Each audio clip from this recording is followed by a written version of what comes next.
Hello friends, how are you? I hope that all of you are very fine. आपल्या या 12वीच्या electrostatics chapter मधल्या सिलेबसची सुरुवात केली आपण आणि त्यामध्ये अगदी सुरुवातीलाच आहे गॉसेस थ्योरमचं एप्लीकेशन. आप देखेंगे हम हमारे पास है अब शीट ऑफ चार्जेस. मटेरियल नहीं है, direct sheet of charges, charges के ऊपर चार्जेस, चार्जेस के ऊपर चार्जेस बिठा दी. मतलब जैसे हम दीवार बनाते हैं ना, ईट के ऊपर ईट, ईट के ऊपर ईट, वैसा चार्ज के ऊपर चार्ज, चार्ज के ऊपर चार्ज, तीतर के ऊपर तीतर, तीतर के ऊपर तीतर, ऐसा एक के ऊपर दूसरा बना दिया. और वो शीट कितनी लंबी? बहुत लंबी है, चिंता मत करो. पर हम लोग डायग्राम निकालने के लिए कुछ थोड़ा सा हिस्सा लेना पड़ेगा. 2-4 किलोमीटर थोड़ा अपन चार्जेस बनाते जाएंगे, है ना. सो बी रेडी. अब देखो तीसरा एप्लीकेशन देखने जा रहे हैं. सिंपल है लेकिन समझना जरूरी है दोस्तों. We have a sheet of charges. This is the plane sheet of charges. इसका चार्ज डेंसिटी है सिग्मा, मतलब charge per unit area sigma. इसका मतलब ऐसा है, प्लेन शीट ऑफ चार्जेस का मतलब ऐसा, जो चार्ज मैं इधर से देख रहा हूं वही चार्ज उधर से दिख सकता. जैसा जैसा जैसा देखो, मेरा ये हाथ है ना, तुम्हारा भी हाथ होगा. देखो इधर से देखा तो ये तुम्हारा ये हाथ है. क्या उधर से देखने के बाद दूसरे का हाथ दिखाई देगा या तुम्हारा? ये मेरा हाथ है. इधर से देखा तो मेरा हाथ, इधर से देखा तो ये भी मेरा ही हाथ, और वही हाथ होगा. क्या दूसरा हाथ आएगा? उसी ढंग से जो चार्जेस मुझे इधर से दिखाई देते हैं वही चार्जेस उधर से दिखाई देने वाले हैं. That is called as thin sheet of charges. मान लो मेरे पास एक ऐसा कागज है, ये शीट है. अरे कागज है तो जो चार कागज का जो पार्टिकल मैं इधर से देख रहा हूं, उस पार्टिकल का दूसरा हिस्सा मुझे इधर से दिखाई देता है कि नहीं? इसका मतलब ऐसा है कि चार्जेस दो दो चार चार चार्जेस नहीं, ऐसी बहुत बड़ी दीवार नहीं. पुराने जमाने में बहुत बड़ी दीवार होती थी, वैसे नहीं. आजकल तो 4 इंच की दीवार आ गई. एक ईट जो दिखाई देती इधर से वही ईट दिखाई देती पैलों से.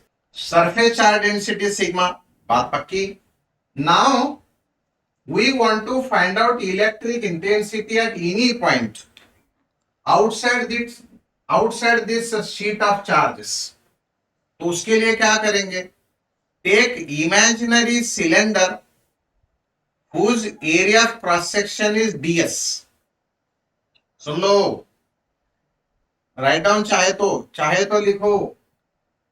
Consider a imaginary cylinder of area of cross section ds.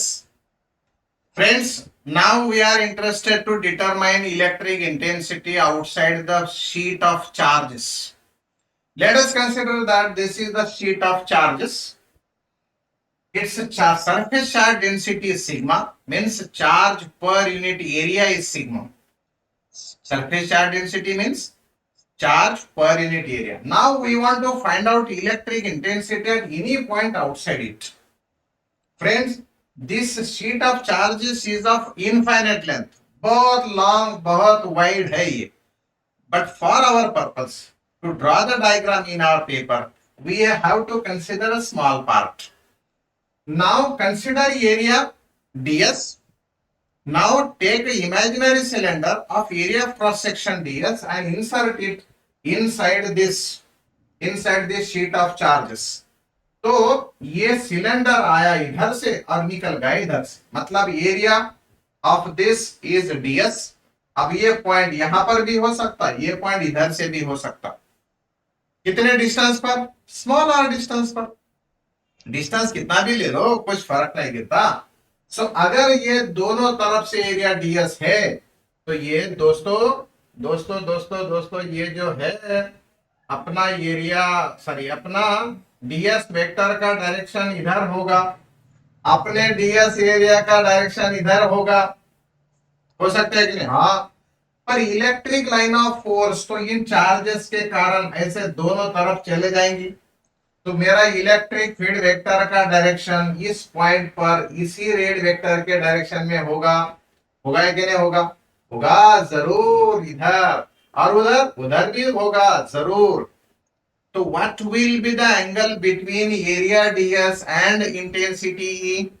Once again zero. So ये मेरा फ्लक्स ओवर क्लोज्ड सरफेस, क्या फ्लक्स ओवर क्लोज्ड सरफेस की बात है, तो मैं लिखूंगा d phi is equal to E cos of theta into DS.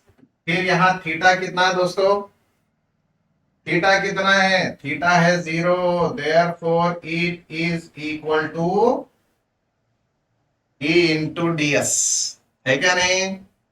जब मैं फाई की बात करूंगा, इंटेंसिटी सेम हो सकती है, पर which area should I take? But which area should I take? ये डीएस एरिया कौन सा ले लो? ये मेरा कर्व सरफेस ले या बस ये परपेंडिकुलर वाला लेना? क्या मैं ये कर्व सरफेस पर, ये कर्व सरफेस पर ऐसा एरिया ले सकता क्या? और लिया तो उसका डायरेक्शन किधर होगा? इधर होगा, नहीं तो ऊपर होगा, है ना? नहीं तो बाहर होगा। अगर मैं ऐसा यहां लिया तो ये बाहर होगा, अंदर से लिया तो पहले और चले जाएगा। तो फिर ये मैं अगर यहां पे ले लिया तो एंगल कितना? If I consider area DS on curved surface, तो एंगल कितना? एंगल हो जाएगा 90 डिग्रीज। एंगल अगर 90 डिग्रीज है तो कॉस ऑफ थीटा मतलब कॉस ऑफ 90 जीरो। इसका मतलब D five will be zero. याचा अर्थ काय झाला?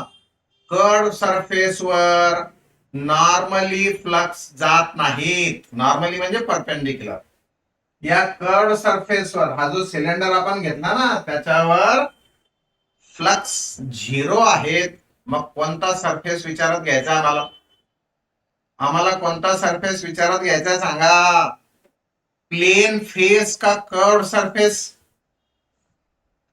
प्लेन फेस विचारात घ्यायचा आहे का कर्व सरफेस? मित्रांनो, कर्व सरफेस विचारात घेऊन उपयोग काय? काहीच नाही। म्हणून फक्त घ्यायचा आहे प्लेन फेस। आणि मग असे किती फेसेस आहेत? दोन फेसेस। म्हणून मी इथं लिहिणार ई इंटू ट्वाइस डीएस। होय होय होय होय, बहुत बड़ी बात। Equation number 1। अब दोस्तों, ये ये तो आया हमारी इस फ्लक्स के फॉर्मूले से।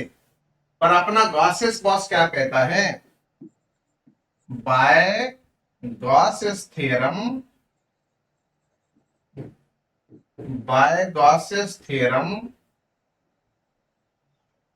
ये जो फ्लक्स है ये 1/ε0 times net charges enclosed by that surface. अब नेट चार्ज कहां से लाना? नेट चार्ज लाने के लिए मेरे पास सरफेस चार्ज डेंसिटी सिग्मा है। तो ये सिग्मा का मतलब होता है charge per unit area, charge per unit area. मेरा ये एरिया यहां पर कितना मिल गया रे मुझे? ये जो एरिया है मुझे कितना मिला है जरा बताओ ना।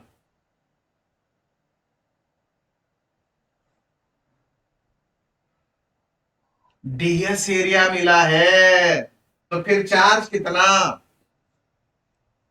अगर एरिया डीएस है तो चार्ज कितना आएगा? चार्ज आएगा सिग्मा इंटू डीएस। तो ये होगा sigma into DS, equation number 2। From equation 1 and 2 left side same, so right side should be same.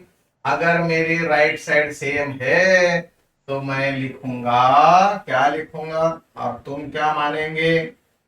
तुम मानेंगे क्या नहीं? तुम लिखेंगे क्या नहीं? लिखेंगे लिखेंगे।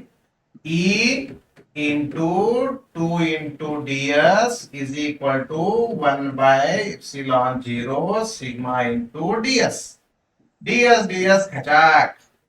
And this is how E is equal to sigma by 2 epsilon 0 electric intensity at any distance. अरे दोस्तों, ये आर का कहीं रेफरेंस आया क्या इसमें?